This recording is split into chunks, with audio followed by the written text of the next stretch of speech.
Okay, in this video, we're gonna talk. We're gonna proceed into the next module, which is quote.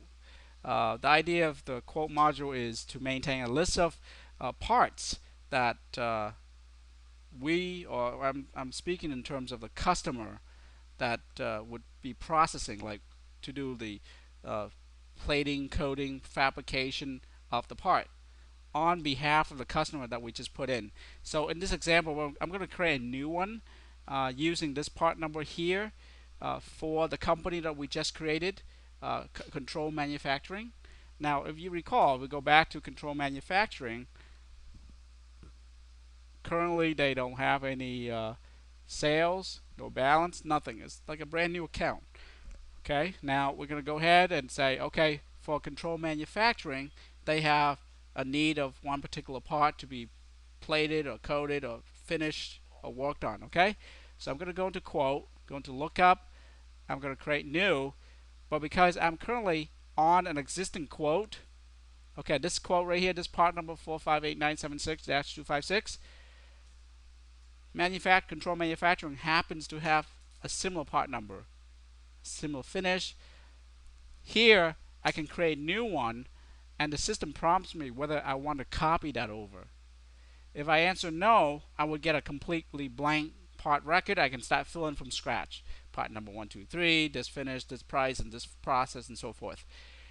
But the system gives me the option to add. Add and copy over. So if I select yes, then everything from that previous company is copy over. And I can select Control Manufacturing, and that's all I have to do. It saves me a tremendous amount of typing. If all the parts and all the specification are very similar, I can just simply copy over, change the name, and save. I'm done. Save tremendous amount of time, right? You see the advantage of that.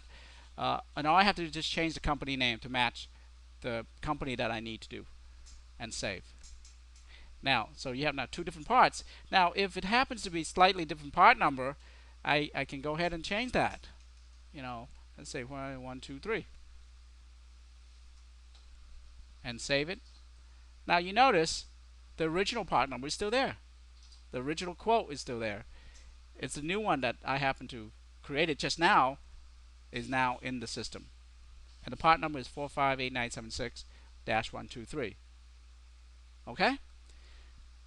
So let's go through and let's go through the various fields that's available in the quote or part. The term is used interchangeably. Quote or parts be the same. So of course, in the quote screen, you have the company. That is the customer that owns the part. The customer, whether it's Control Manufacturing, whether it's GE, and so whatever company that's on this list.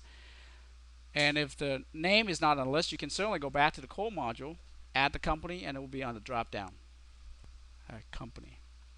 Customer number, that's automatically created, issued, and transferred over to this quote. Remember, keep in mind, this is in the quote screen, quote module. You're creating a profile for this particular part, whether it's a rack, whether it's a chassis, computer chassis, keyboard, frame, or nuts, bolts, door handle, doorknobs, whatever the part is, staple, pen tip, you name it, or jet engine part, blades. Okay. Quote number, that's a numeric number that's automatically assigned by the system. It's unique. Each quote number has a unique quote number. Estimate number, it's alphanumeric, but usually it defaults to the quote number. You can change that, and I'll explain to you why the estimate number is changeable. Meaning, the estimate number is used to group multiple quotes onto the same estimate. When a customer, let's say, quote me 10 different parts, black stable, beige stable, red stable, green stable, whatever, but each one may cost slightly differently, different color, so they want to get a price for all those parts on the same quote. But each one, the green one has a unique quote number, the blue one has a unique quote number, but all these Staples, they want to be on, the customer wants to have all those on the same quote, on the printout, that is. So what you would do is you would change the estimate number, this estimate number field right here, to be the same. No, it's 57, 57, 57, even though the next one will be 58, 59, 60, 61, but all those parts would have the same estimate number. And by having the same estimate number, they come out on the same quote. And I'll show you what I mean by that. But perfect by example. I mean, perfect illustration of that is by looking at an example. Customer reference number, RFQ. When the customer calls in and say, okay, quote me this staple, but they give you a reference number to put on the printout on the quote so you can send back to them, and that's what you put in the customer reference number right here. Okay. Part number, of course, that's the part number for the part. Staple part number 1, 2, 3, 4, 5, 6, 7, 8. A description of that. Revision number. Maybe they have different revision. Revision A, revision B, C, D. Date initiated. That's when it's entered into the system. Today. Inactive or active, just like a quote can be inactive. Typically it's active by default. So after, let's say, you haven't received any work in for this particular part for a while, you can deactivate it. They say, okay, it's discontinue item, for example. Let's say this black staple is no longer in production. They can deactivate it to make it inactive. But you want to keep the history of that. So some year from now or some day from now, they come back and they say, oh, now we want to activate this and put it in production again. Then you can just go in there and uncheck it. Department. What department is going to be going under? What type? Whether it's gold, whether it's silver, whether it's chrome. What kind of production line this thing going to run? This part going to be produced under, so you can keep track. Okay. Process. Okay. Process ID. Each process contains multiple instruction steps. If you look at the printout, you have a printout of the process sheet, and the process sheet here consists of these steps. The process sheet consists of multiple steps outlining exactly what to do with this part, from receiving in, inspection, washing, drying, masking, plate it, rinse it again, package it. Everything that you need to do, all the steps that you need to do to this part to make it perfect, will be written out in a process sheet to give the operator out in the shop to tell them what to do. That's the idea of a process sheet. And you need to tell them which process you want this part to follow, right? And you can maintain unlimited number of processes for your for your shop. You may have one for gold, one for black, one for black stable, one for green stable, one for whatever it is. That's right. That is correct. You have to create it in a separate place. Here we assume that the process has already been created, already been pre-established by the engineers, by the quality people, by this by the technicians out, the operator on the shop. Okay. So in this exercise, in this video, we assume that the process has already been created, and all you have to do is just pick and choose from that. So in this case, let's say we're going to do hard chrome, then we select chrome plate, for example, and we're going to replace it. Yes. Okay. Base material, whether it's stainless steel or aluminum, base material, wood, plastic, whatever material associated with that part is, paper, plastic, aluminum, steel. Okay. Specification, this is where a brief description of what the specification of the part is, what to do with it, like what kind of finish, hard chrome, with a certain thickness, 250 to 300 mil. That's how thick to coat the part. Okay, so specification. Here is the breakdown of the specific finish, like hard chrome. We're going to do 250, 0.00 250 to 300. Just a side note. In the new version, we will be removing the decimal point and assuming that it's in millimeter. No, in 10 to the 6 in the millions in thickness, because it's very thin. It's not like very thick. It's very thin. Okay, so it's already zero point zero 0.06 decimal points out, and that's really the convention in the business. Is they speak in mils already. They don't talk about 0.00024. They say 250 to 250 to 300. You assume that 250 mil, okay, milli-inch, the thickness, or point 0.3 or 300. Okay, so and huh? Mil, in yeah, millions of an inch, the thickness, micron. Yeah, that's right. Um, Hard chrome. If you have multiple, like sometimes on a particular finish, they may have like two. Like you can have gold, like on a computer chip, right? The pins. It could be gold, silver, different things that you can plate on the same part. It could be nickel and gold. So you have to break it up and say, okay, for the gold part, do this thick. For the nickel part, do this thick.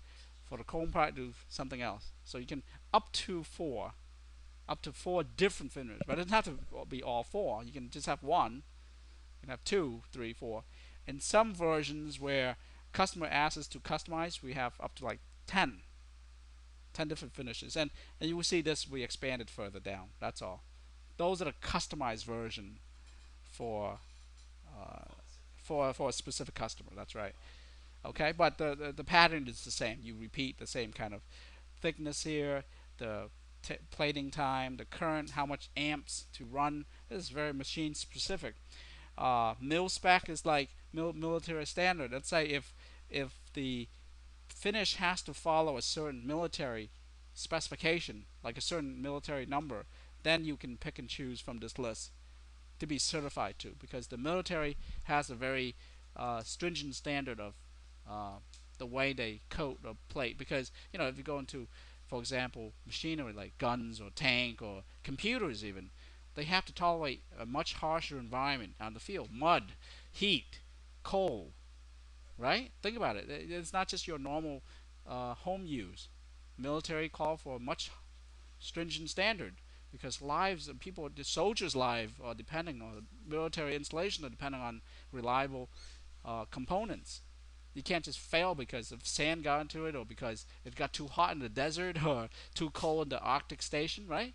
It's gotta work no matter what. That's why they pay more, and they have higher standard and expectation of products coming out for military grade. So that's why you have to certify to a certain military um, specification. And that's, if you specify this, that means there's a whole other set of instruction associated with it that you have to do. Instead of, let's say, an example, instead of doing like for 200 mil, you have to do a little bit longer, okay, a little thicker, maybe check even more. Instead of checking one time, you check 3 or 4 times to make sure that that's exactly what you get. I'm talking about sensitive stuff like aircraft components. You cannot afford to even make a mistake once, because if you do make a mistake, people's lives are at risk. Major failure. If a system failure due to an improper part production or plating or coating, disaster could happen, and it could come right back down and say who signed it, who worked on it. Okay, so it's that critical. That's why this software. That's why we designed such a software to help people track their work. Okay, further down you see rack code. Rack being when you plate this stuff, when you produce these parts, they tend to go onto a rack. You hang them on a rack, so they go to a tank and they get coated, and then they come out the conveyor, and then you unload, and you do assembly to the part and packaging and ship it out. But what kind of rack? You can fit three sometime one on a rack, three if they're small. You can fit hundreds if they're like little rings, like jewelry. Think about the jewelries, like necklaces or rings where you can have hundred of them, but robots still have a hard time to handle some of the odd shape, irregular shape, everyday object that we use. You know, when you have to hang them like crosses, like decorative crosses or knives, forks, and things like that. Well, but rack tend to be more for like really odd shaped objects, computer chips, pins, and things like that. Where you have to hang them. There's little people hanging these, and then these go to the conveyor and they get coated, plated, and then come out and unload them again. Or bumper, car grill bumpers. They have to be plated. They have to be either handled by individual. Barrel is for massive, like mass produced parts, like nuts and bolts. Like those screws. They dump into a whole big barrel into one load, and then they just plate and tumbling go through the machine, and they come out clean. They come out whatever color you want, chrome, yellow, beige, or whatever, right? For different type of user. So those are practical for barrel type, where it doesn't matter. You have to handle them individually. They can do it millions in one single load, in one single bucket. Belt buckles or seat belt. You think of all the things around you. Look around you and envision they all have to be produced and coded by somebody, and our system is part of all that at some points. Think of part like screws and nails and nuts and bolts. They don't do it one by one. Rackers. How many people are going to be handling this particular part? This is for costing. This section here is really for costing, to provide an estimate of how many people are going to be needed, like how many rackers you're going to do this. Three, two, how many operators to run the machines. And they have different rates. The operator may have a higher pay rate because they have to handle sophisticated machine. You have to program the cycle, the sequence, whereas the racker is simply just load and unload, load and unload, load and unload. So you have people get a lower pay rate, and it affects the final price because the more higher end people working, that means the part has to be higher. If you have none of these are optional, by the way. If you put in, then the system will take advantage of those fields. But if you put in, then you calculate the price yourself, whatever it is. But they're there to help identify the cost factors associated with this. Pieces per load, like how many you can fit on a rack. Two, how many pieces you can fit in a barrel. 4,500, 5,000, 10,000. Low power, how many racks you can process in an hour. So you can estimate how long it will take if you get an order for 1 million. How many hours to process a million parts, pieces. So by having those factors in place, the software can easily calculate and say, you have this, our estimate is X number of hours to complete. And from there you can calculate, okay, if you take you 10 hours to do it, then here's the cost per piece. Got it? Surface area, that's the total in square inches of what the surface area to be coded of a part. Sometimes you have big parts, you gotta calculate the three-dimensional size of that and then figure out what's the surface area. Surface 1, surface 2, again, that's for additional use for computation. Engineering approved by date. Uh, if it's checked and signed off by somebody, that means the specification, the pricing, the thickness, the process steps have been looked at by engineering people, by engineering department, and by QC department here, and it's ready to go. If these have not been checked, when you get out in production, you print this out and say, engineering has not been approved, quality control has not been approved, not approved. That means they run it, but run the risk of nobody approved this, right? So whoever checked this off, signed this off, is responsible for looking over this and say, yeah, this is cool, it's ready to go, right? After evaluating all this and say, yeah, this is ready to go. Okay? So that's what's for engineering approval by the person, date and time, and QC approved by and date and time. Okay?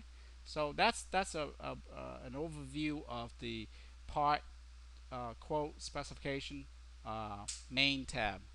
Of course, you can see there's additional tab, and we'll go into those tabs in subsequent videos.